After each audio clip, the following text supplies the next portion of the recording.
Barakatah Yahweh, Ba'ashem Yahushai, Ba'ashem Racha Kodash. Welcome to another live lesson. The name of this one is This Is Getting Ridiculous. Pretty much I was watching Elder Pastar's video, and he mentioned about Gehenna, he mentioned about hell, how the IUIC tries to push that hell doctrine on Jake out here to make him think that there's an actual hell, which that's not even real. This is just something that was made up, set up pretty much to scare the congregations into giving up their goods, their lands, and everything that they had, their substance, to the Roman Catholic Church. It was a form of control. And Lord's will, we've done many lessons on this, but for some reason it keeps coming up. So that's why the title of this is Getting Ridiculous, But, we are defenders of the gospel, and for the sake of the newer members and the Jakes that are just waking up, that don't know any better, that have been taught all their life that there is a such thing as hell, we have to tackle all of these different, all of these different topics, because it's a way of giving them the proper understanding so that they can be built up right. All right. So what I just typed in on Google the fire of Gehenna, just to see what they what they said, so we can kind of build off of that.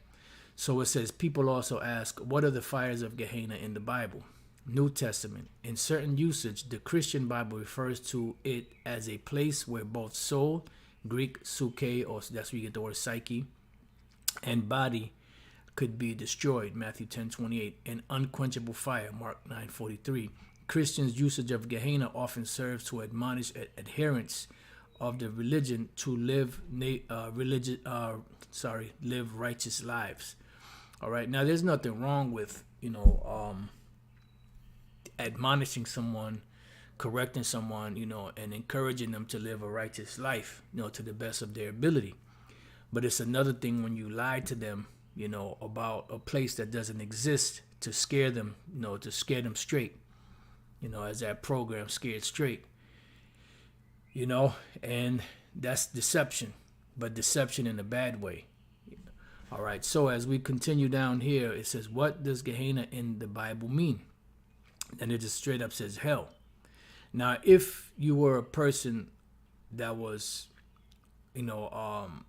someone that thought, instead of being someone that just believed anything that was told them, you will wonder, say, well, it comes from the word Gehenna. I wonder what that word means. And then you would look into it and you will find out that, wait a minute, this isn't even talking about a place called hell. This is just something that was put in there. When you see the word in the New Testament, they just put the word Gehenna there, for the word hell, because that's what Yahushua was quoting. Now, when you go back to what Yahushua was quoting, he was quoting about a valley in Hinnom. That's what Gehenna means, valley of Hinnom. And you would, get to understand what that meant. But most people don't do that. So it says hell. The New Testament Greek word Gehenna, usually translated as hell. See, the English translation doesn't always reflect what the actual Hebrew or Greek word means. That's why you have to go back to the Hebrew or the Greek to find out what is the origin of that word, so that you can get a better understanding of what the scriptures are speaking about. Refers to the way God's justice will deal with evil in the world. Yeah, and he will. And if you understand the fires of Gehenna, that's the lake of fire, which Yahushua used that valley as a comparison to what's coming to this world, which is the nuclear missiles and the lasers from the chariots destroying totally America, Babylon the Great, for its, perverse way of living. Gehenna comes from the Hebrew phrase Gehinnom, which is Valley of Hinnom, which means the Valley of Wailing. It's an actual valley on the southwest side of Jerusalem. See, so it's an actual valley, which Yahushua used as a Zondervan said, a fit symbol for future judgment. All right, by way of fire. All right, now you could just type this in, and some of these should pop up.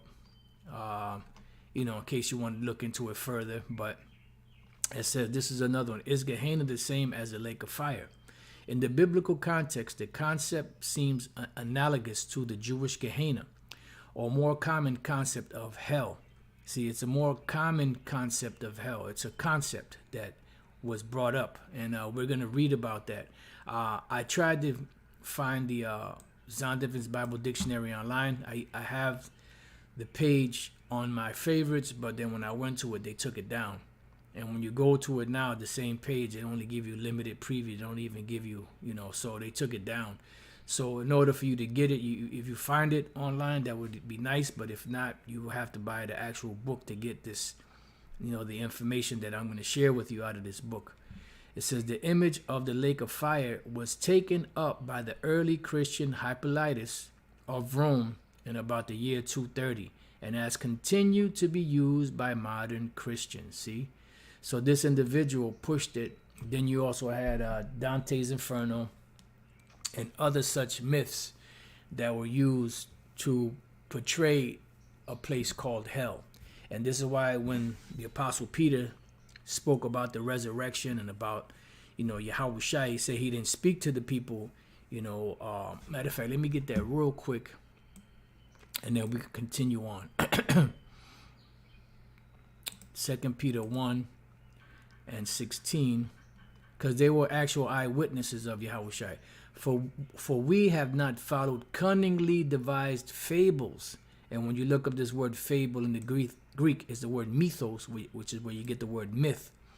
For we have not used cunningly devised fables. And these are cunningly devised fables that are used by the heads of these churches in order to control the congregation, to get their money from them out of fear. When we made known unto you the power and coming of our Lord Yahweh Shai, but were eyewitnesses of his majesty. Right, so they didn't have to come up with some cockamamie mythological story when they spoke about Yahweh Shai, because they were actually there with him. Because you had a lot of this going on back then, just like you have it going on today. Now, before we read this other article I have here, I want to read this to you. This is the movie Robin Hood. This came out in 2018. All right. This is Jamie Foxx. And this guy here, I'm guessing he's Taron Egerton. Taron Egerton. I never could remember his name. I never knew his name till now. But I know he played in Kingsman. So that's how I remember him. So in this movie, I found a transcript to the movie online, right? And there was a scene where he came into the room and brought this other guy in there, and pretty much, he was having a dialogue with him, and the archbishop or cardinal, whatever the hell he was, played by F. Murray Abrams, he heard the conversation and he jumped on it. So it says, apologies, halt and lame. That's me, sir. Halt and lame. I have no doubt you have the hood. Takes a thief to catch a thief. Your Eminence, get off your knees. Time is short. Hood's robberies threaten our plans for the war. So this is what the archbishop, or whatever the hell his name was or title, was telling this individual who actually was Robin Hood, right? He says, you want my reassurance? That's what he told him. You are afraid. You should be. Don't you know why? Why don't you enlighten me, your Eminence? So this is what he asked him. So he asked him about afraid, right? Being afraid. This is what the cardinal or whatever he was, archbishop, said to him. Fear is the greatest weapon in God's arsenal. It is why the church created hell.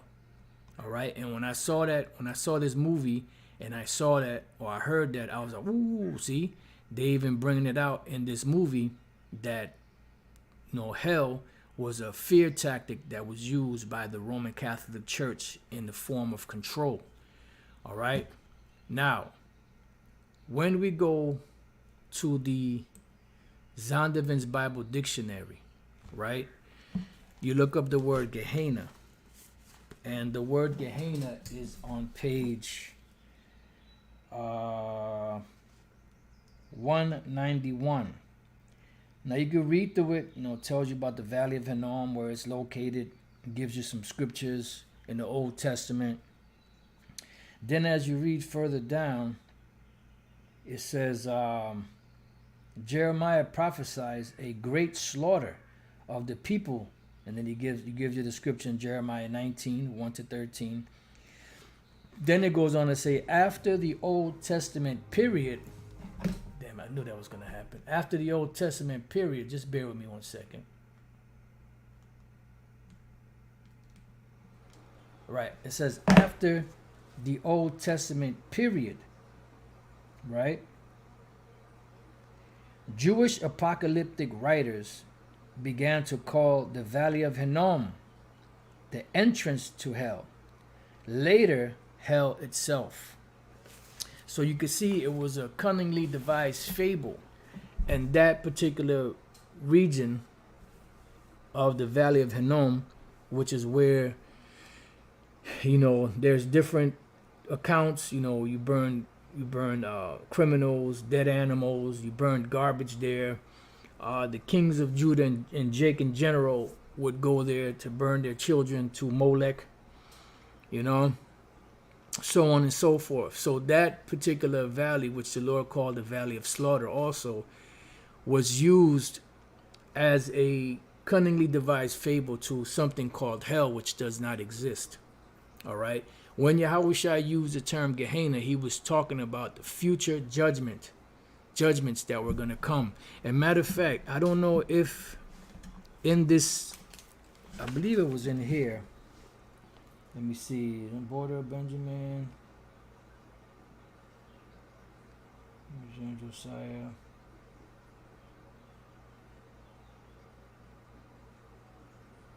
Okay, yeah, it goes on to read. After it says later hell itself, the word occurs 12 times in the New Testament, always translated hell. Then it gives you different versions. Margin Gehenna. 11 times it is on the lips of Yahushai as the final punishment for calling one's brother a fool. For adultery, when the severest measures have not been taken to prevent commission of this offense.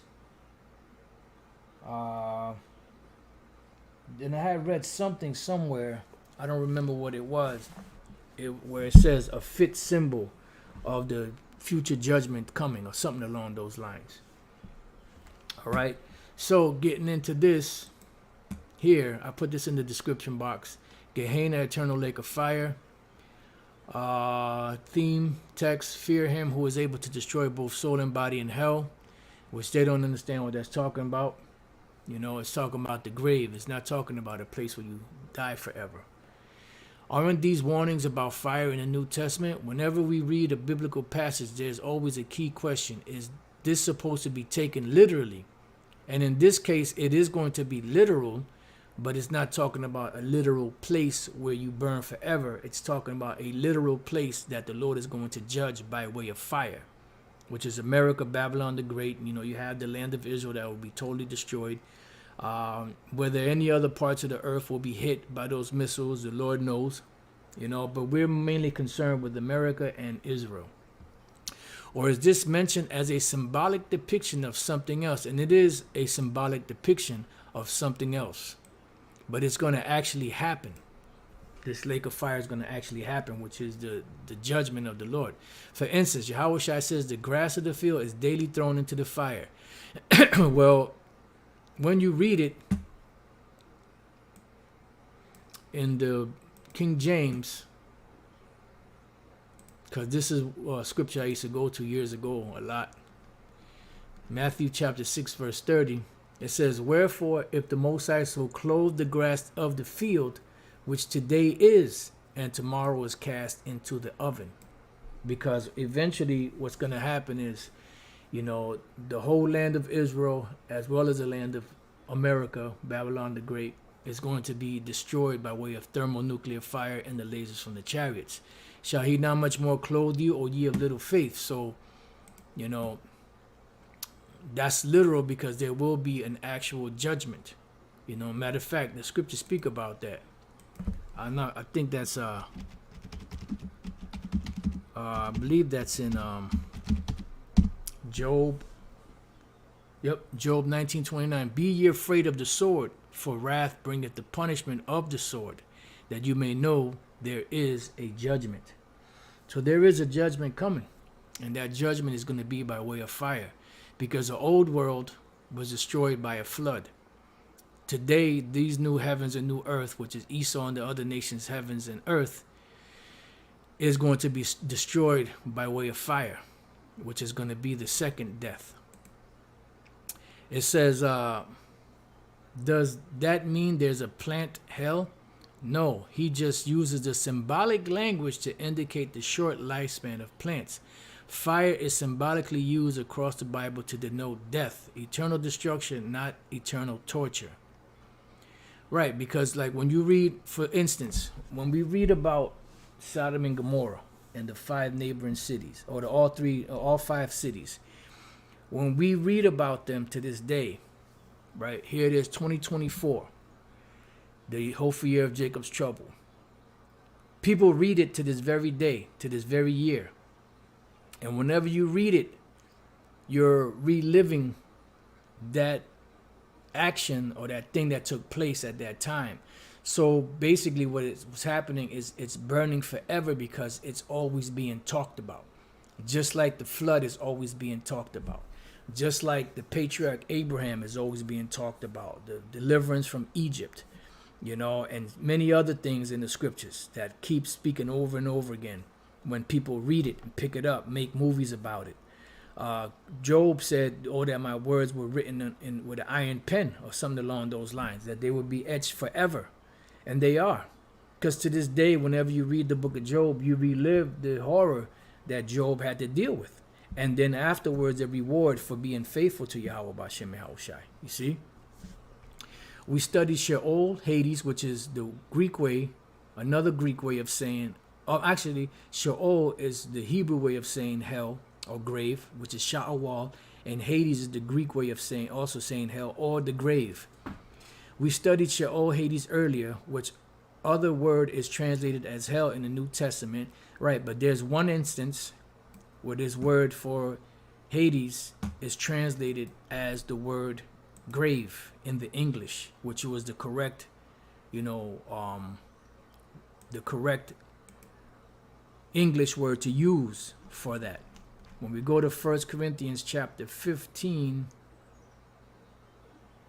and 55, it says, O death, where is thy sting? And after death, what happens? You go to what? To the grave. O grave, where is thy victory? When you go to the word grave, which is what the English word that should have been used wherever you had the word Hades. You have the word what? Hades. Hades. All right. Name Hades or Pluto, the god of the lower regions. See, these are mythologies. Right. Later use of this word, the grave, death, hell. No, because the word grave, death, hell is the same thing. But what they did was they took the mythology of that so-called place called hell to add it, into the quote unquote, for lack of better words, Christian doctrine. All right. And this is something that's been going on for ages. And then these different Roman Catholic priests just kept passing it on and passing it on and passing it on all the way up into the time of the, Renaissance. And even to this very day, all of the different branches of the Roman Catholic Church, which are all Christian churches, with the exception of Islam, which is also a creation of the Roman Catholic Church. I'm not sure if Islam teaches about hell, but I'm pretty sure they probably do. They have the same rosary beads. They just call them blessed beads or whatever they call them, so on and so forth. And this is how that came to spread about. So these Protestants and different denominations of churches that broke away from the Roman Catholic Church did not break away from that demonic teaching of a place called hell. They kept that going. All right. It's Gehenna. It's translated as hell 12 times. If Gehenna denotes hell, we can actually book a flight and go to hell. Intrigued? Yes, it's a real place in Israel. That's why translations like YLT render it as Gehenna instead of hell. And that's how it should be. When Yahushua says the fire in Gehenna, it is like the New Yorker saying the water in Brooklyn. I like the way this guy put it. That's a good good analogy. Is it a dude that wrote this? I'm not sure. I didn't even proofread this. I was just kind of just using it. I just saw a few things. I said, let me just use this as a catapult, so to speak, for the lesson. Now, there was an individual who was a pastor, I believe. Elder Pastor speaks about it from time to time. He was a Jake. He taught about hell, so on and so forth, and he was, told, and that he believed at the time that if you didn't get right with the Lord, you was going to burn in hell. And his grandparents, who he loved dearly, passed, and he was under the illusion that they went to hell. So that caused him to do research on that word, and he came to find out that it was actually dealing with the grave and not actually a place where you burn forever. And he lost a lot of his congregation because of that. Like the scriptures say, it might become your enemy because I tell you the truth. And that's exactly what happens. Where exactly is Gehenna? The valley of Hinnom, named Gehenna in Greek, lies just outside the city of Jerusalem during Yahushua's time. It was a city's garbage burner, see? And when you do the research on that, that's why it's important to look things up. It was a garbage burner. Now, there's different accounts of it. Some could be myths, but others are actual. You would burn fire there. They in certain cases, they say you would burn criminals there that were accused of whatever crimes. You would burn dead animals. And then Jake would actually burn their children to Molech. And that was going on big time. Manasseh, the king of Judah, he was doing it. Other kings were doing it. Other Jakes were doing it, And there's a whole ritual behind that. It said its fires were kept continually burning, an everlasting lake of fire, right? Because it would never be put out, because they would keep the fire going. Now, America is going to burn forever, meaning it's going to burn for a long time, and it's not going to be able to be put out. It's going to have to go out on its own eventually, which we don't know how long that's going to take. It's going to take a long time, though, because you got to remember, this big land known as North America is going to be burning from east coast to west coast, from north to south. So it's going to take a long time for this place to go out. You got to remember all of the natural resources and the trees and everything that's going to be here. To fully consume all things dumped there, brimstone used to be added to fuel the incineration, which I didn't know that. It ensured total destruction, right? And that's why the Lord speaks about brimstone. Matter of fact, let's go get the scripture. Right. Genesis 19:24. Then the Lord power rained upon Sodom and Gomorrah brimstone and fire from the Lord out of heaven. So he caused the elements to infuse together to create fire, and these big ass fireballs were coming down, crashing upon the earth over there in Sodom and Gomorrah and those all 5 cities. That's how they were destroyed. Let's look up this word brimstone. Now, when the Apostle John saw the destruction of America, Babylon the Great, he called it hailstones, about the weight of a talent, because that was the best thing he could describe, as big as hailstones of fire coming down out of the sky and destroying this place, Babylon the Great. So the word for brimstone is gaparayath. Gaparayath goes back to the Hebrew word gapar, which means, it says gopher there, which is gapar. So I'm not sure if that's gopher wood or if gopher wood has anything to do with brimstone, but I would have to look into that. Gaparayath, brimstone of judgment, of Yahweh's breath, right? Because this is going to be the Most High's indignation, which is righteous anger. Then it says here cypress resin, and by analogy, sulfur as equally inflammable brimstone. All right, let's see what the Google says for brimstone.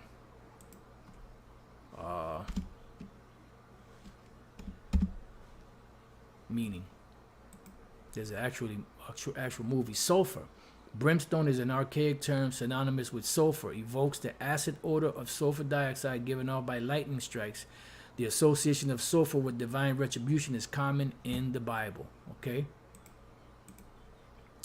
So that's the point. Now, when we go back, you have, different references to brimstone. Even when we go to the book of Revelation 9:18, by these were the third part of men killed. The third part of men are Esau, the Edomites, which they make up the third part of men, because there's three types of men on the earth. You have the sons of God, which are the sons of Israel, the Israelites. You have the sons of the sons of men, which are the other nations, and then you have the sons of the wicked, which are the Edomites. So the third part of men here in Revelation is talking about the Edomites, the wicked. By these three was the third part of men killed by the fire and by the smoke and by the brimstone which issued out of their mouths, out of the mouth of the missiles. All right, that's what this is in particular speaking about, Revelation 9, around this point. Revelation 14:10, the same shall drink of the wine of the wrath of the Most High. This is dealing with those that take the MOTB, which is a microchip. They're going to drink of the wine of the wrath of the Most High, which is poured out without mixture into the cup of his indignation, and he shall be tormented with fire and brimstone in the presence of the holy angels and in the presence of the Lamb. Because when Yahushua comes back, the missiles are going to be flying, and Yahushua and the angels are going to be shooting down lasers from the chariots to add more fire. And he said that, I am come to send fire on earth, and what will I if it be already kindled? It says, Revelation 19:20, and the beast was taken, which is EU. You also have America that's a part of that. And with him the false prophet, which is the Roman Catholic Church, that wrought miracles before him, with which he deceived them that had received the mark of the B, the MOTB, and them that worshipped his image. These were both were cast alive into a lake of fire burning with brimstone. Revelation 20:10, and the devil that deceived them, this is the final judgment, and the devil that deceived them, which was Esau and all of his minions, was cast into the lake of fire and brimstone, where the beast and the false prophet are. Same scenario. And shall be tormented day and night forever and ever. Why? Because it's going to burn for a long period of time. Revelation 21:8, but the fearful and unbelieving and abominable and murderers and whoremongers and sorcerers and idolaters and all liars.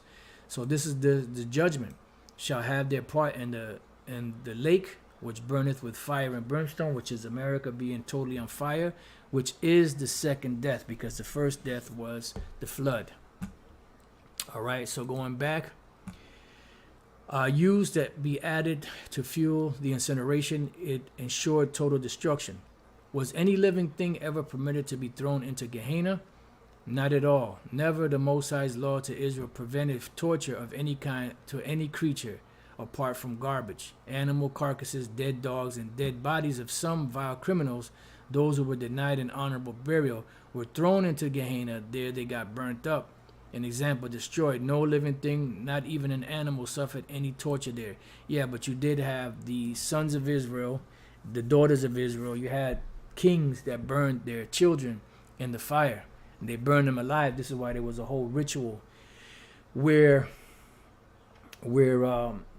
while the ritual was going on, you had music playing in the background to drown out the cries of the children. This is why they have the same thing in the Bohemian Grove, where they play the music when they burn in the effigy, which is supposed to be a fake, sacrifice, which is not, but, that goes into something else. It says, so what was the symbolic meaning of Gehenna? Old Jerusalem's lake of fire at Gehenna illustrated that the God assured destruction of the impure entities of this earth in the future, to prevent pollution of the new Jerusalem that would symbolize the Most High's obedient people, which are the actual Israelites, renewed, refreshed. Scriptures directly explain the figurative burning of wicked components in lake of fire as a second death, final destruction, Revelation 20:14, which we just finished reading. It described as a fiery indignation which shall devour, destroy the adversaries. Hebrews 10:26-27. Let's get that. And I believe a brother just put up, Hebrews 10:31. Yep. Okay, so what was that? 26-27. For if we sin willfully after that we have received the knowledge of the truth, there remaineth no more sacrifice for sins, meaning if we don't believe in Yahushua, because that's the sin. It doesn't mean that, you go off and you committed a sin after that you woke up to the truth and that's it. No. It's talking about not believing in Yahushua because he's the ultimate sacrifice for us to get back to the Most High. But a certain fear for looking for of judgment and fiery indignation which shall devour the adversaries. You see? And that's why the brother put that Hebrews 10:31. It is a fearful thing to fall into the hands of the living power. Because the Lord, the Most High, He has control and power over the grave. And this is why Hezekiah prayed to him when he was, on his deathbed about to die, and he wasn't ready to roll out yet. And the Lord saw his tears and saw his penitent heart and forgave him and extended his life by an extra 15 years. Psalm 68:20, he that is our power is the power of salvation, and unto the Lord, Yahweh Bashem Yahushai, belong the issues from death. So he can put you to death or he can remove you from the grave. That's why it says, that the Lord killeth and he maketh alive, he woundeth and he maketh whole, in so many words. Because he has the power over all of these things. So going back, number 6, could we look at an example where Gehenna is used? Fear him who is able to destroy both soul and body in hell, Gehenna, Matthew 10:28, NASB. Just like the lifeless dead bodies of the criminals in Jerusalem were cast into Gehenna Valley to be destroyed. No torture, only complete destruction. Yahushua used the same Gehenna in his Sermon on the Mount, Matthew 5:22. The Gehenna Valley was not far from where Yahushua uttered these words. Those who heard him would not think for a moment that he was saying all who reject him were to be tortured forever, and no one reading his words today would ever think of such an idea were it not for the background of distorted dark age interpretations that have crept into Christendom. See, and we read about some of them. So this was pretty much a concoction of Jake, which they got from them ancient myths of different nations. Gehenna Valley, the curious case of the undying worms. Yahushua says in Gehenna, the worms that eat them do not die, and the fire is not quenched. Mark 9:47 and 48, which is something that Nate and them they love to use the scripture, just like the so-called Christians love to use it. Many assume that it must be only in a mystic hell that worms don't die, even in fire. Isn't that the case? Only those who know Yahushua's first century Gehenna Valley will know the true meaning of this phrase. Even today, we know that fire is kept continually burning in city waste burners. In the same fashion, fires were kept burning, not quenched, in the Gehenna Valley of that time, right? And this is why Yahushua said that, because he understood that. That's why he said this is going to burn forever, for a long time, because it's going to be going on and on and on until it finally dies out, for who knows how long. But why did the worms not die? Because while the fires used to burn at the bottom of Gehenna Valley, it was in the vegetation that lined the slopes of the valley that the worms thrived. Wow. And these worms do not die because they were maggots that eventually turned into flies. Wow. So this is all tied into that valley.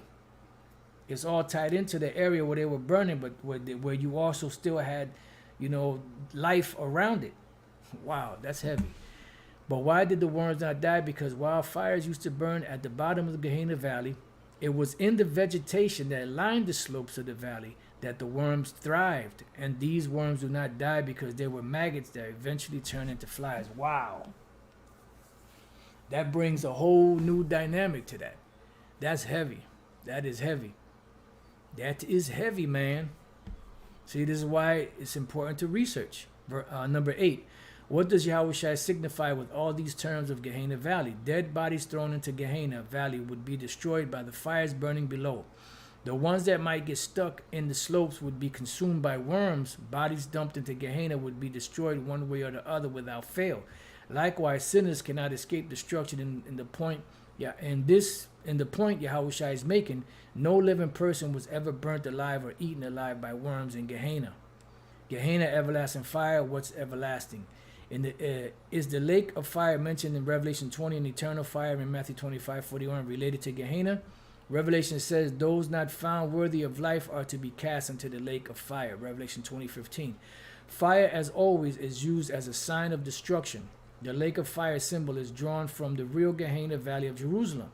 The trial of the kingdom age of judgment, Revelation 21-4, will be a time of examining and separating the righteous sheep who obey Yahushua, which are the elect, from the goats, which are the ones that are going to be destroyed, including Esau and the nations who disobey. Matthew 25:31-46. More on this here, and you could click on there if you want to read more about that. But you know they're gonna go off on that. But he's on point with this. The disobedient will meet utter destruction in everlasting fire, Matthew 25:41. This everlasting fire is derived from Jerusalem's Gehenna, where fires were kept continually burning everlasting. The everlasting adjective applies just to the fire. It does not mean anyone will burn eternally. Fire burns and destroys, right? Because even to this day, they're still burning those fires there. So that's what Yahushua was talking about. But eventually, the fire of America will be put out. But, when the kingdom of heaven is established, we're going to know if the Lord is still going to keep that process going of those fires in Gehenna to burn garbage, because it's going to be a different type of earth. So we don't know how that's going to play out when the kingdom of heaven is established. Okay, the fate of the beast and error forever. Doesn't Revelation 20:10 talk about the beast and false prophet being tormented forever in the lake of fire? We know this verse is full of symbols. There is a beast. The previous verse, Revelation 20:9, shows individuals who join Satan being destroyed in the fire, right? Which is Esau, the other nations, their whole religious system, and the worshipers therein, including Jake, that fall into that.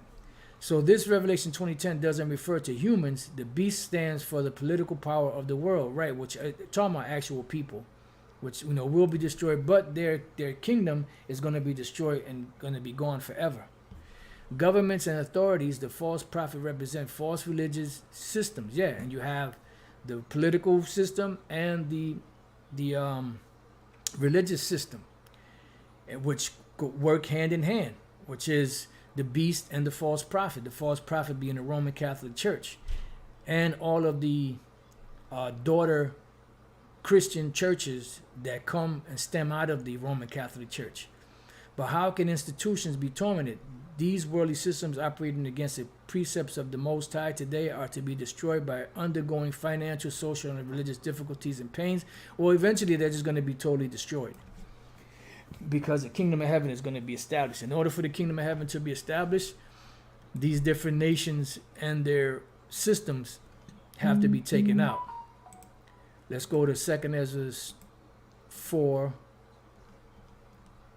And let's see if I can find the verse.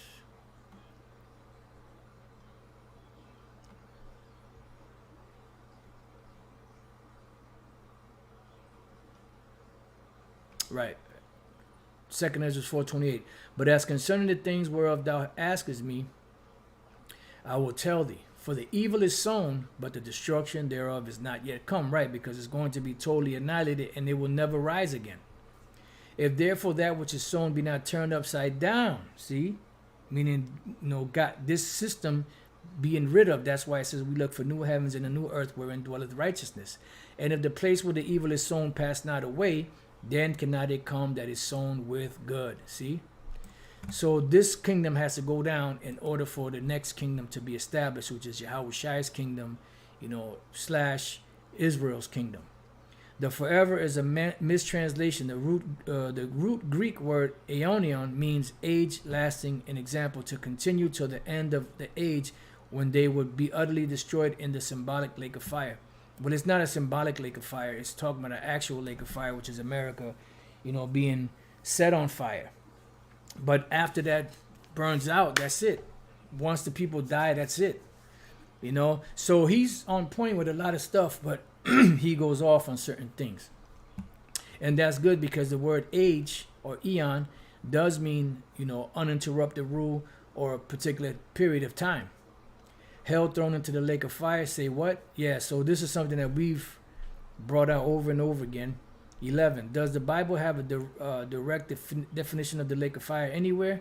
As a matter of fact, Revelation defines it explicitly. It says the lake of fire is the second death. Revelation 20:14, an example, complete destruction. Yep. Which is America being on fire and the land of Israel, which in essence will bring the end of Esau's kingdom and the nation's kingdoms. And Revelation 20 also goes into that. That's a plain and straightforward scriptural declaration. Revelation 20:14 also says death and hell, Hades, are to be cast into the lake of fire, meaning, right, death, which is dying, and the grave, because that's going to be it, And then after this event takes place and the elect of the nation of Israel are changed, then death is going to have no more power over the Israelites. That's why it speaks of in the book of 1 Corinthians 15, where we were just at earlier. It says 55, O death, where is thy sting? O grave, where is thy victory? See, the sting of death is sin, and the strength of sin is the law. So we're no longer going to sin because we're going to be changed. So there's going to be no more death among the Israelites. All right. O death, where is thy sting? O grave, where is thy victory? It says, many ask, aren't hell and the lake of fire the same? No. Now that we understand better, we know it means there would be no more death and graves, Hades, right, for the Israelites. Then, being cast into the lake of fire shows the symbolic end of death and Hades.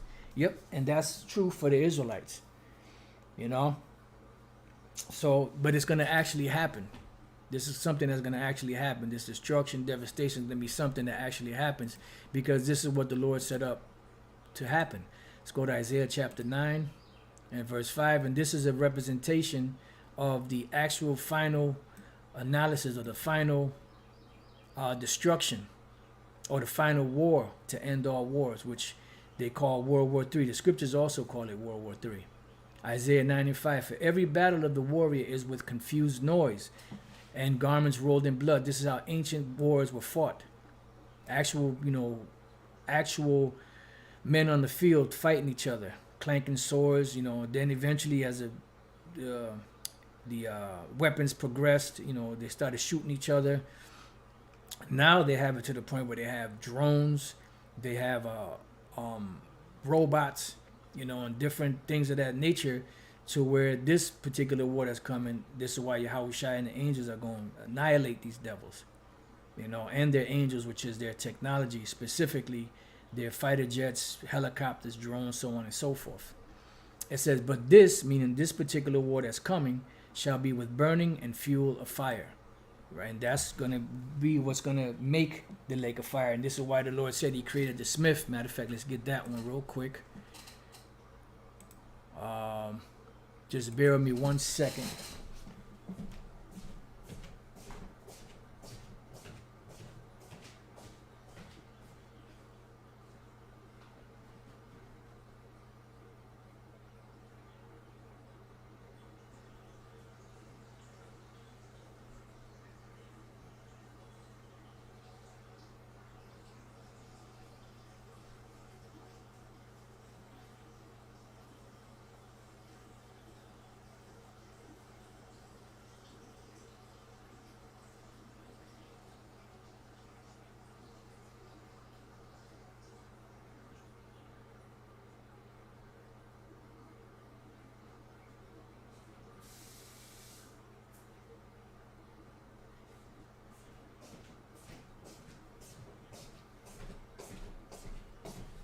This is the technology that the Lord gave to Esau,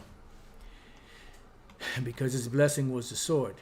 And Yahushua gave him that blessing as Isaac, and he's going to take it away when he comes back as himself. Isaiah 54:16, behold, I have created the smith that blew off the coals on the fire. The ancient smith were the ones that created the weapons for the warriors and different other, things that they did, but mainly weapons.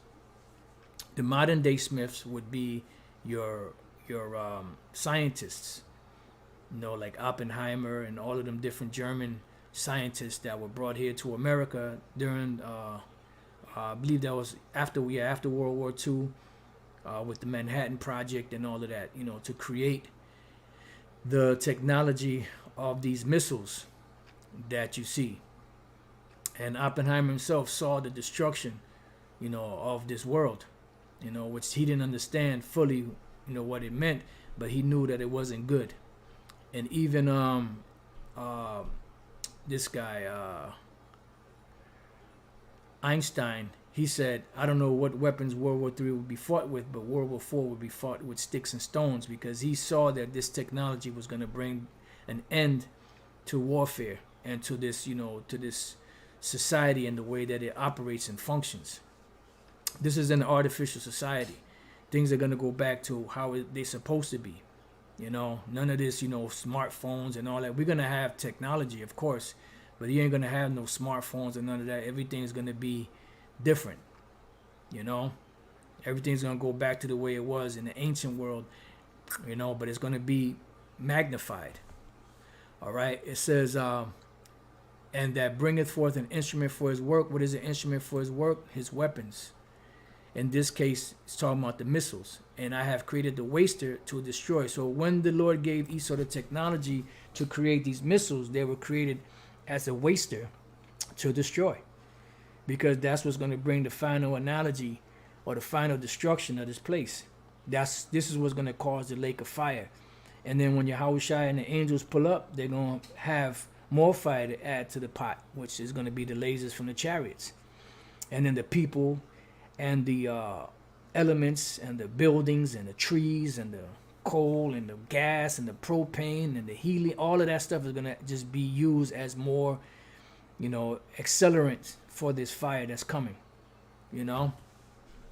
So I just wanted to make some, make a point on this, to do a lesson, because this is getting ridiculous how the IUIC and other Israelite groups that come from One West are starting to bug out and bring out all of these different hearsays and different changing the doctrine. And the thing with the MOTB, the IUIC is a whole hot mess when it comes to the MOTB. They just keep switching that thing up like nothing. It's like over and over again, they keep, switching up the breakdown of the MOTB, and what's heavy is one of the last videos that the Elder Pastor did. He has a whole lot of receipts on that video itself of the different breakdowns that the IUIC teaches that the MOTB is. It's madness. But this is what happens when you sever yourself from the root, Yahushai. You become unstable. You become like a ship that doesn't have an anchor in crazy waves, and whirlwinds and all kind of stuff going on, and your thing is tossed everywhere because you don't have anything that's grounding you. So with that, I pray that you brothers and few sisters have been edified. Till the next time I say, Shalom.